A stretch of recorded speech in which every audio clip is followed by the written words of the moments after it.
Welcome, everyone. Glad to be here together again. I was really looking forward to our time together on our bi-monthly expansion call, and it always feels great to connect. And it's such a beautiful opportunity to continue to explore with curiosity different parts of our brain and how our self-regulation impacts our life and carries us forward for continuing success and meaningful relationships.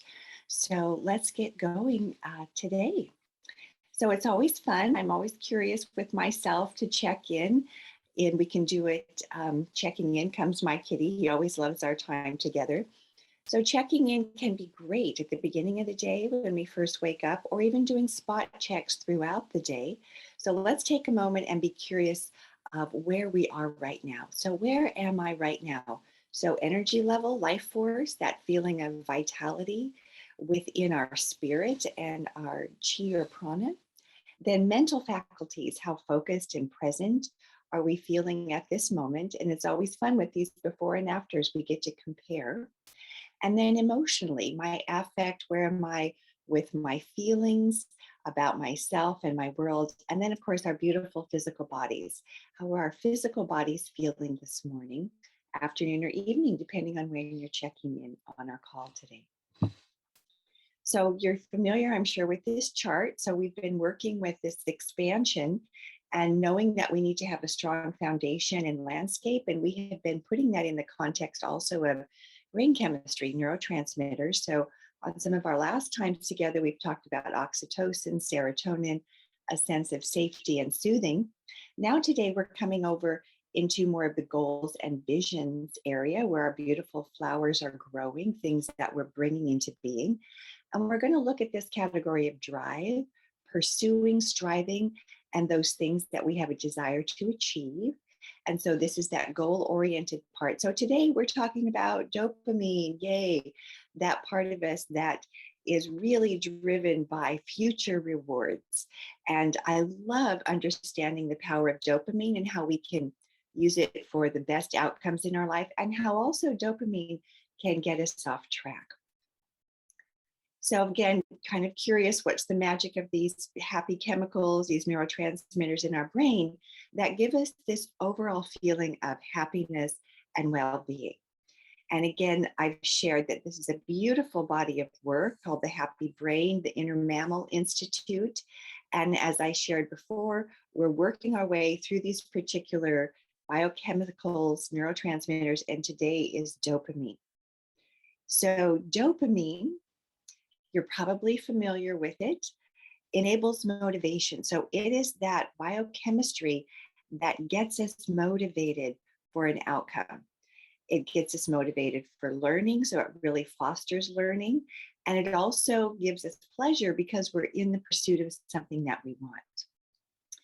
It also gives us determination to kind of get motivated and stay with the project, right? Stay in the game, stay in the journey to that which we want to accomplish, which is a future paced orientation.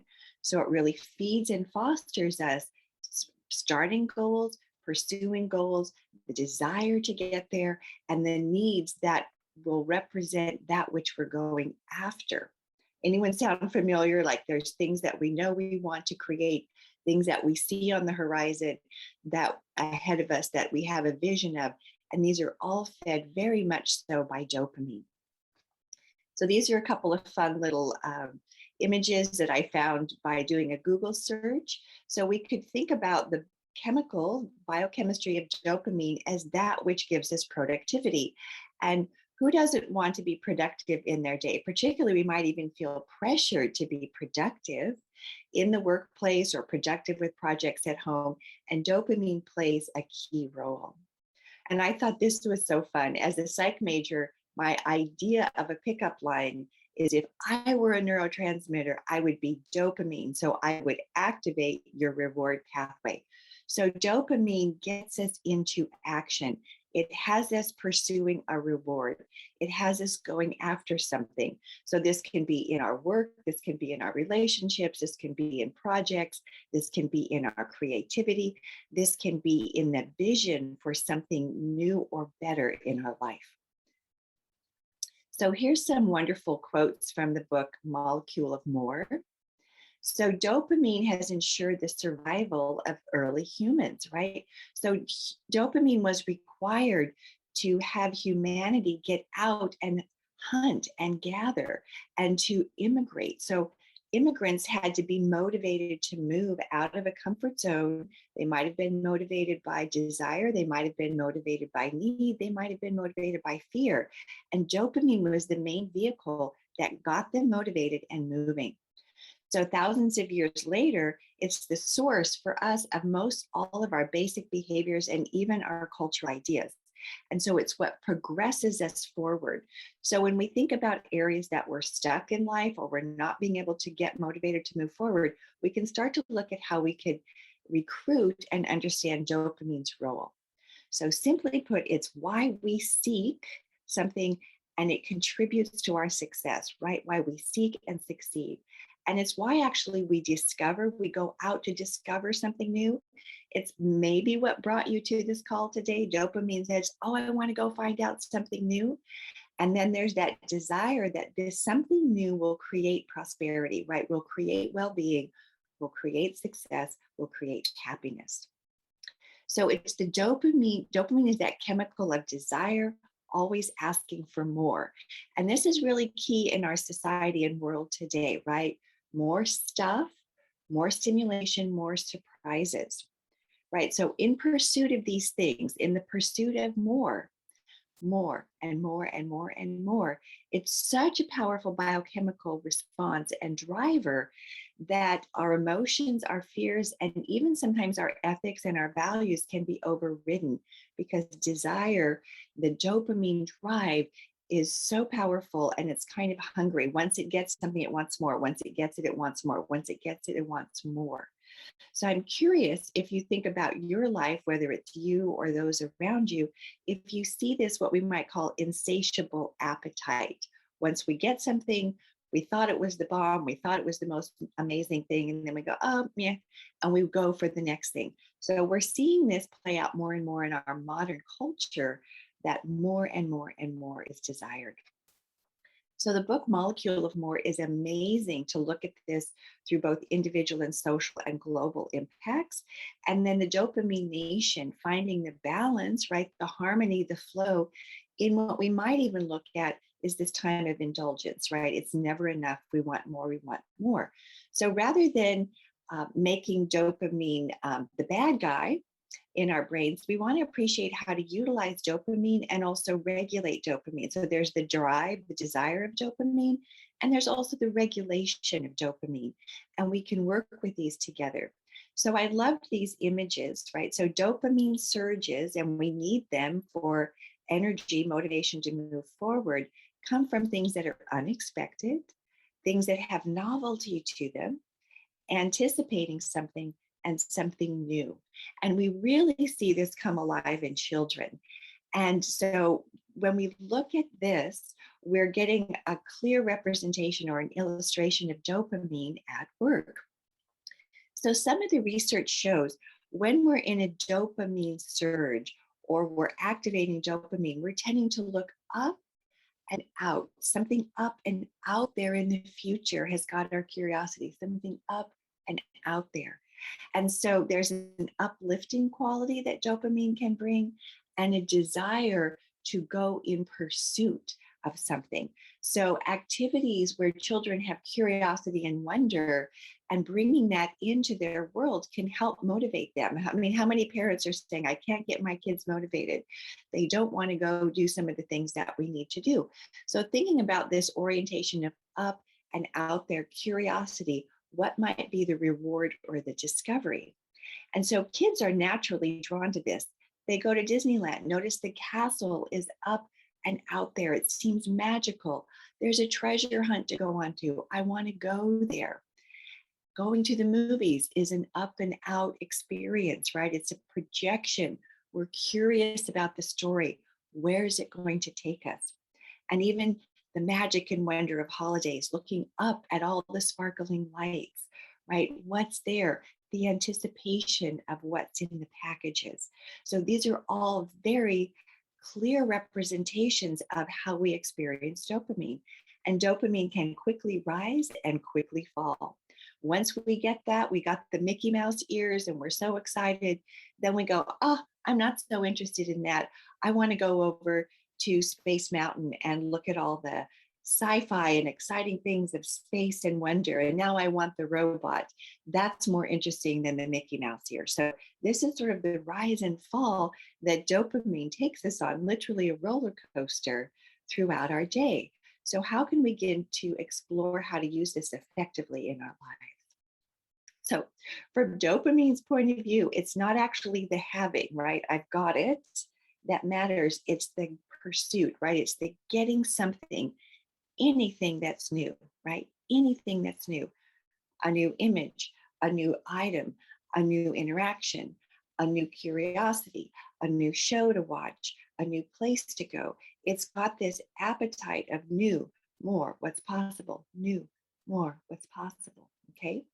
From this understanding, the difference between possessing something, having it, and anticipating it is what dopamine's about. So when you say to yourself, oh, I'm going to take the kids to go get ice cream, or I'm going to go to the mall because there's a sale, dopamine is already starting to surge in the anticipation of going. Talking about it gives dopamine, the anticipation of going. The trip to there is dopamine. And malls are a perfect example of this. There's such a dopamine rush because it's the dopamine is in the search, going shop to shop to shop, or it's in the, oh my gosh, look at all these flavors of ice cream. Which one do I want? Right. So that's all that pursuit, right? It's not so much, oh, I got the shoes on sale. I take them home, put them in the closet, or, oh, I had the ice cream. Now I want something else. It's that energy towards, right? So when we understand this, we can understand behaviors, our behaviors, those around us, in our relationships, in our love, in our business, in our behaviors that lead to addiction, in how we orient ourselves in our community around politics and even beliefs and values and religion. And it also allows us to predict the behaviors of others and ourselves. So we start to go, wow, what's my driver? Where am I going? And what's pushing me there? And it's very much related to dopamine. So here's a couple of fun cartoons. You know, I always like to find these. So as you maybe have already been aware, our technology is embedded with an understanding of neuroscience. And our technology wants us coming back for more, right? It makes a sound engineered to release a squirt of dopamine in my frontal cortex. And the person goes, yeah, well, in that case, I'll take it, right? So all of our social media is very dopamine driven. We're curious about who liked our post or who posted what or what's new, what's interesting, right? Twitter, Instagram, all of these things are very dopamine driven. So we get a quick little surge, we get a quick little surge of like, whoa, wow, high well-being. Okay, but then it quickly drops. And that's the challenge because we get this very high, low, high, low, high, low. If we look at the other cartoon, we often use dopamine to regulate our stress, right? So here she says, I feel worried, stressed, depressed. And the only thing that seems to calm me these days is what? A dopamine surge, right? Getting on a virtual platform and binge watching a show because we're curious about what's coming, right? We get this immediate hit of something new, right? Having celebrity crushes on K-drama stars, right? It's like injecting dopamine directly into my veins. So a lot of times when we are doing these behaviors and we wonder if we want to do a redirect or stop, why it's hard to do that because they're actually addictive. And often we're doing some of these dopamine driven behaviors that lead into the isms, right? The alcoholism, the shopping isms, right? The behavior isms, the addictive isms is because we're trying to regulate some kind of stress, unresolved trauma, or pain. So how can we use dopamine as a facilitator in our life for success? Also be aware that it's going to always rise and fall. And it's always going to be something we're naturally reaching for survival and to feel better, because feeling better ensures survival, right? So we've talked about feeling better through oxytocin and serotonin, which are very here and now experiences. Dopamine is saying you'll feel better if you go there and explore something new. Okay. So these are some adult examples of how we get impacted by dopamine. So I love this picture of Times Square. Notice all the images are up and they're glitzy, right? So our eyes are going up, and it's saying, if you have this product, if you dress this way, if you listen to this new story, if you go to this show, you're going to feel better. You're going to be more amazing. So, this is an example of constantly, by advertising and by the way that we're presented and bombarded with images and media on a constant basis, they're really hitting that dopamine channel to keep drawing us forward. Okay. Another way we feel drawn forward is when we decide to go out in nature and we see that there's a beautiful nature and we're curious, what happens if I climb that mountain, right? So we're having a dopamine experience. And at the same time, we're enjoying nature, we're enjoying exercising our body, and we're experiencing the awe and wonder of what we can discover. Same dopamine channel, but utilized differently.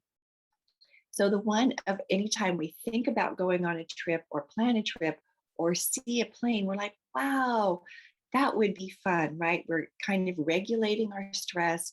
We're getting out of some of our worries in the present moment, right? Sometimes the here and now doesn't always feel as good as we'd like. And we start to time travel. We travel to what it would be like to go on that trip. Or we see a plane and we wonder and imagine where it's going. Those again are dopamine channels that are getting activated for us as adults. So this other one is kind of a fun example, right? Going to a concert or an event. It's a huge dopamine surge when we anticipate buying the ticket. Once we bought the ticket, the dopamine surge is the anticipation of going to the concert. Then we're curious about our favorite musicians, what they're going to do with the show, and we keep being carried through the show with this curiosity. And notice the stages are always up and big and bright. So the whole crowd in this collective mirror neurons is having this big dopamine surge, right? It's like being on drugs when you go to different events like this, and it's happening biochemically in our brains all of the time. So take a moment and reflect on some of the things that you realize are big dopamine surges in your life and how you've used them to regulate your motivation, get you going, get you excited to produce and be successful. Maybe think about times that you've been using dopamine as kind of a time travel, imagining going somewhere, how exciting that will be to regulate stress or overwhelm or discomfort in the moment. Mhm. So there was a lot of reports happening about depression and anxiety during the pandemic, right, with the COVID shutdown, because most everybody was kind of locked down in the here and now. We couldn't really anticipate going anywhere. We didn't know when we could go anywhere. And imagining the future looked scary, right? It was stressful. So there was a lot of dysregulation in our nervous systems, our brain, and our biochemistry, because the ways that we usually get to go out and engage and explore and discover were limited or shut down. And our ability to regulate ourselves went more to some of the maybe lower vibrational ways we managed dopamine, as we got lost in binge watching Netflix, right? Or we got lost in other behaviors online to try to manage our stress. Curious, huh? So let's look again at just a few key points about dopamine, right? So it's the reward chemical. It's the thing that has us pursuing something for the perceived or desired reward. So let's look at some deficiencies, right? So when someone's in procrastination, there could be a less dopamine supporting the brain to get activated and get things done. Low self-esteem. We already talked about lack of motivation, low energy and fatigue, right? Inability to focus, feeling anxious, feeling hopeless, and mood swings, right? These are these quick highs and lows, and generally staying in these low vibrational states. So many people reported during the pandemic experiencing these, and a lot of it was directly related to the power of the neurotransmitter dopamine, how it activates in our brains, and how we utilize that on a daily basis, and how we've normally utilized it, and how it dramatically changed during this time. So, in our expansion calls, when we're thinking about expanding and moving forward and getting excited about our goals, dopamine plays a key role. And we want to think about ways we can foster and increase dopamine, increase well being, and a sense of happiness, because that is giving us fulfillment and keeping us in the game of life, right? So we can increase dopamine through meditation. Now, meditation can be very much in the here and now moment. When we are in meditation and we're feeling a sense of gratitude for the cup of tea that we're going to have, gratitude for the day we're stepping into, right? It's a sense of I'm grateful now and I'm carrying it forward, right? In meditation, we can have a sense of expansion and a bigger vision of who we are and things to come. These are, again, very dopamine driven channels. So when we do a to do list, when we're writing out those things that we're going to do, things that we are looking forward to accomplishing, how that will make us feel, again, very dopamine driven. Having long term goals and taking the steps towards them, very dopamine driven, right? Foods that are rich in L-tyrosine, and those are natural biochemistry modulations that support our brain and its health. Regular exercise. So when we're exercising, it's a here in the moment experience, but we're also anticipating being energized by it. We're anticipating being relaxed by it. We're looking forward to the results of the exercise. We're looking forward to fitting into our clothes more effectively. We're looking forward to having energy. We're looking forward to where we're going on the bike path. We're looking forward to where we're going on the hike. We're looking forward to where we're swimming in the ocean, when we're kayaking, when we're paddleboarding, all of these things, when we're sailing, we're in the here and now, but we're traveling somewhere. And those are very dopamine driven experiences. So they're healthy for our brain and our body, and they're also feeding dopamine in a healthy way. So when we're in the process of creating something, imagining, right, creation, in the process of writing, right, creating music, creating art, these are all rich dopamine surges and channels to support us.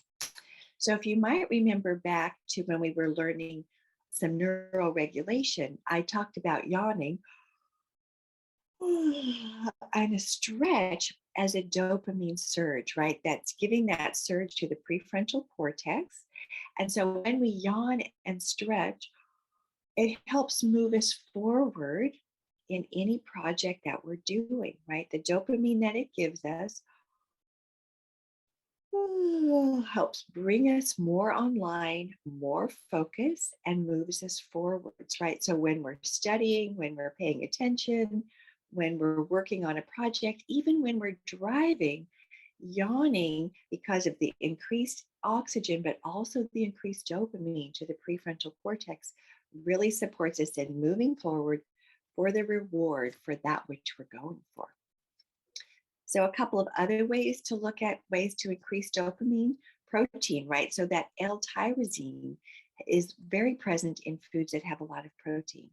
Probiotics, we've talked about a healthy gut biome, also gives us a healthy brain. So, that is very much part of that neuroregulation and biochemical regulation in the body, right? Eating less saturated fat, so less fatty foods, because we want to have, again, a healthy brain gut biome. Exercise gives us that surge of dopamine. So, for example, if someone's feeling low motivation, if they get up and go for a walk, and in that walk, they start to be excited about their activities for the day, what they're going to accomplish. That's going to open much more flow of dopamine. They will therefore become more motivated and they'll get on that flow. Getting enough sleep, of course, in meditation, we've talked about them before being very important for brain health and neuroregulation. So let's take a moment and be curious about how we can increase our energy, our mental focus, mental and emotional regulation, and even physical energy through this dopamine channel. So take a moment, and as you really begin to realize that how dopamine works, how it can increase your vitality, where we started and where we are now, I want you to envision being excited about things in your day, things you're going to accomplish, and notice how that energy shifts in your energy field, your mental faculties, your emotions, and your physical body. And notice, even through this curious exploration of dopamine, just a simple overview, how it might have even changed and neuroregulated you in the moment right now. So, again, I always like to end with a curiosity. What if we activate our ability to heal? So, today we've learned how to activate dopamine intelligently and healthily, knowing that dopamine is getting activated all the time, and it might be getting activated in ways that are unhealthy, and how we can make choices to get and utilize the activation of dopamine in a healthy and resourceful way, right? Also, how to grow our capacity for good, and how dopamine can be part of that as we're in creation and expansion and setting and pursuing our goals to achieve the reward. So I felt like this quote was a perfect example of a dopamine statement. I have a restless spirit. I need to roam and explore this earth. It is in my soul.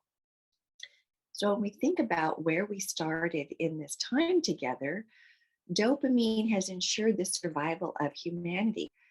Survival through exploration, right? Through survival through roaming, survival through getting out of our known realities and moving forward, right? So we're going to have innately within us a restlessness or a desire for more and more and more, right? That is part of dopamine, that is part of survival, that is part of curiosity, it's part of exploration, and it's part of us as human beings. So, how can we begin to notice our behaviors, our thoughts, and actions, and those of others through this dopamine channel? To begin to reflect, what am I thinking right now? What am I being motivated or driven to do? And how is dopamine playing a role in that? And how is that impacting my relationships and my long term goals and my productivity? Just take a moment and reflect on that, because sometimes dopamine can take us off course for like a short term feel good. And that's the desire dopamine driving us quickly to something that's an immediate feel good. The wise, mature monitoring dopamine is that which supports our longer term goals and being able to stay focused there. So just notice how that is alive in you today and as you go forward, and your observations and interactions with others. So, again, as you all know, I'm here in San Diego, always happy to be present to support, facilitate in our neuroregulation, our growth, our well being as we explore this human experience and our life together. So, our next call will be September 14th, and it's always a pleasure to be together and discover and have curiosities about who we are and where we're going.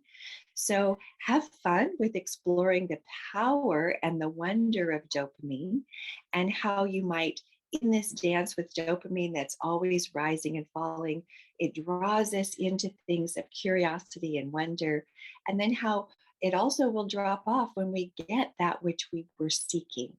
So, riding that beautiful wave of curiosity, and how that can bring really a great sense of happiness and well being, and also learning how to regulate it in a way that's harmonious and truly productive for you and our community and your beloveds that are close to you. So thank you again. Always great to be here. And as we travel the journey of life together, the never ending love story. Thank you so much. Namaste. See you soon.